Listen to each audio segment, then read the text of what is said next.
You're listening to the Mezzo Guild podcast. بس أنا لازم أحسه الأول عشان أقوله. 아직 나의 어색한 한국말이 짤따рат하고 지적하진 말아주세요. Я хочу с тобой серьезно поговорить. Krijgen die is verder. Nou, ik weet het wel dienen ze hier zo. Language learning made simple. Today I want to share a simple yet really profound piece of wisdom that I came across about 10 years ago. Actually, it's probably about 12 years ago now, which radically changed me as a learner, especially with languages. Now, I receive emails and private messages through social media all the time from people who all seem to say they have the same problem. They've been learning language X, whatever language it is, for a long time, in some cases even years, and they're still struggling to get real results or reach even just basic fluency. Years. Think about that, years. It's an awfully long time to be chipping away at and never reaching your goal. The first question that enters my mind when I hear this is this: how many months or years of struggling and getting nowhere does it take you to realize that whatever you're doing just isn't working? The bottom line is, if you're really working hard at something and not seeing results, then something is just not right about the way you're tackling it. And it's not because you're not good at languages. I hate that. It's not because you aren't good at languages. That's an excuse. I'm convinced that every human being is fully capable of learning other languages, unless there's an exception there, some kind of physical disability that makes it impossible. But other than the exceptions, every human being is fully capable of learning a language. It's an innate function that we're all born with. We all have the same organs and the same parts, the same needs, and we've all acquired at least one language already. We're all able to do it. If you're putting in enough effort to learn a foreign language and you're motivated to learn, then there is really no reason why you shouldn't be achieving the results that you're after. If you've been working away at it for a long time and still aren't communicating, then it's time to step back and assess what you're doing. So I want to tell you about this 2,300-year-old line of foreign language text that totally radically transformed me into a learning success story. Over 2,000-year-old line of foreign language text. So first of all, the first two foreign languages that I learned as an adult were actually Koine Greek and Ancient Hebrew.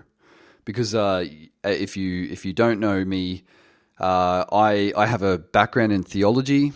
So I studied these ancient languages so that I could read the Hebrew Bible and the New Testament in their original languages.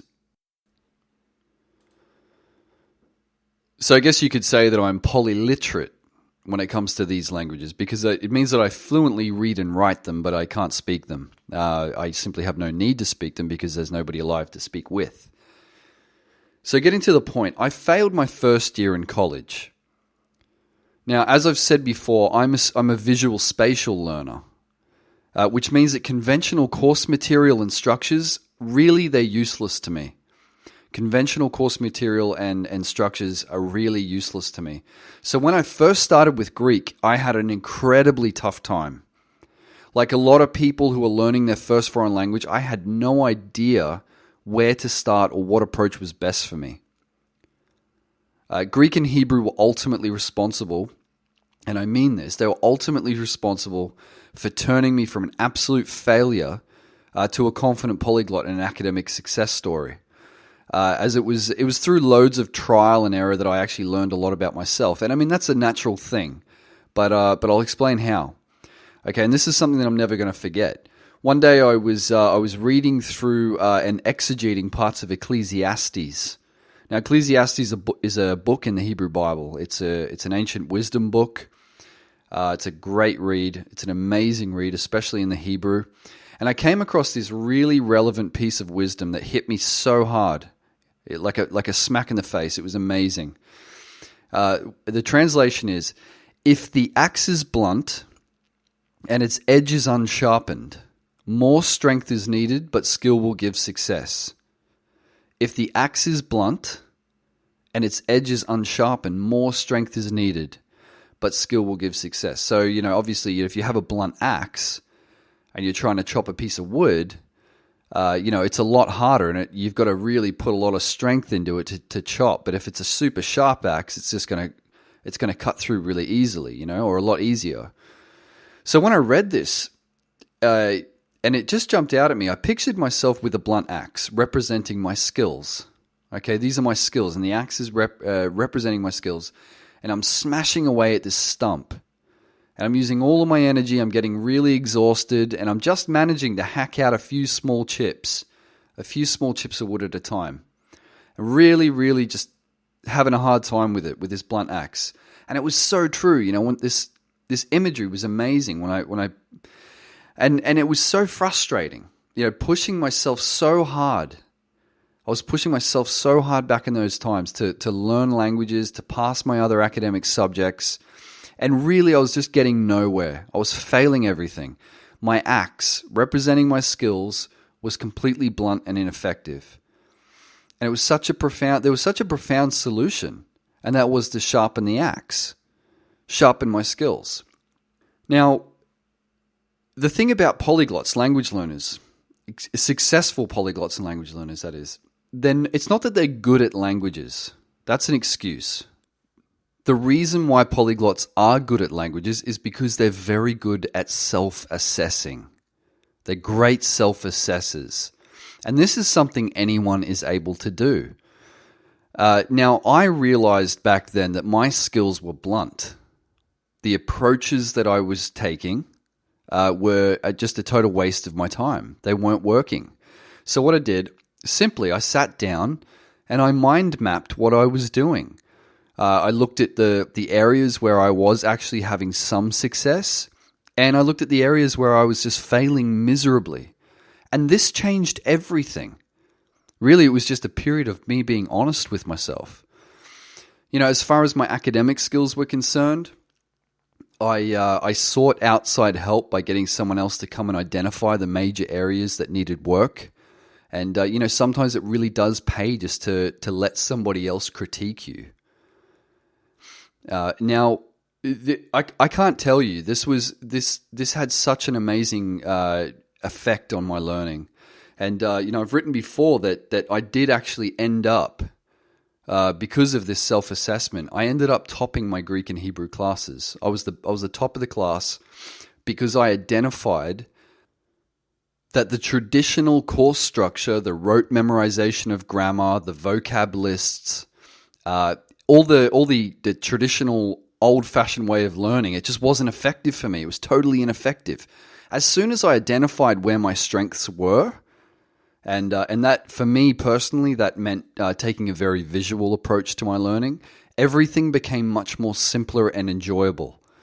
Self-analysis should never ever be a one-time thing either. It's something you should do constantly. You need to be in a constant state of pulling your ideas and your methods apart, unceasingly refining yourself, just always being self-critical in a good way. Say to yourself, this particular activity, this thing that I'm doing, this approach, it's just not giving me the results that I want. So what I'm going to do is I'm going to try tweaking it a little here, a little there, or I'm just going to try something completely different and see how it works. Now, I take the same approach to every other aspect of my life and other pursuits. For example, at the gym, right now I hit the gym and there are certain workouts that have just never worked for me. There are certain routines that I've got at the gym, or that I've had at the gym over the years, that just don't produce any results. And just by making changes, by self-assessing and saying, wait, there's no point in sitting there doing something repeatedly if it's not working for you.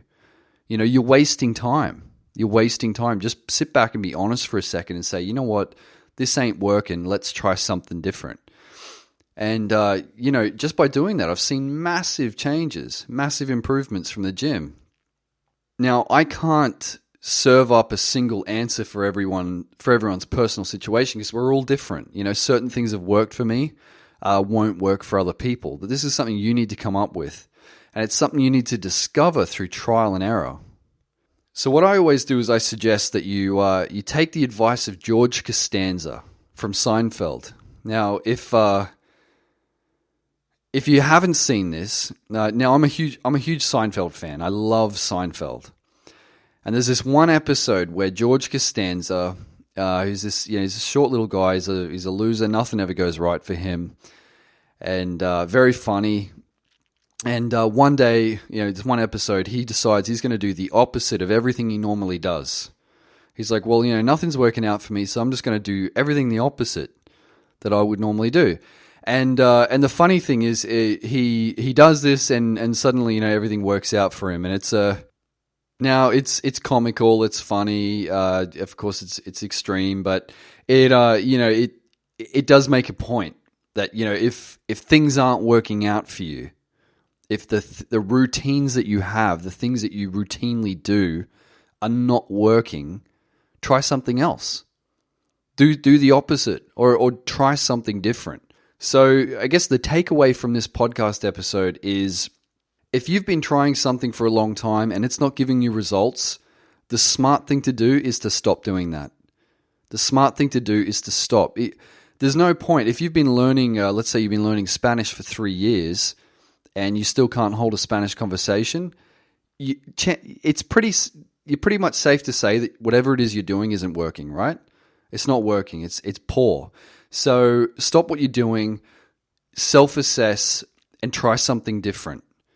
And and as far as skills go, the examples I gave in my own life there, identify the holes, the weaknesses in certain skills that you have, and actually do something about it. And that may involve getting somebody else to help you assess where your strengths and weaknesses are. So I hope that encourages you. I hope it helps. And I'll talk to you next time.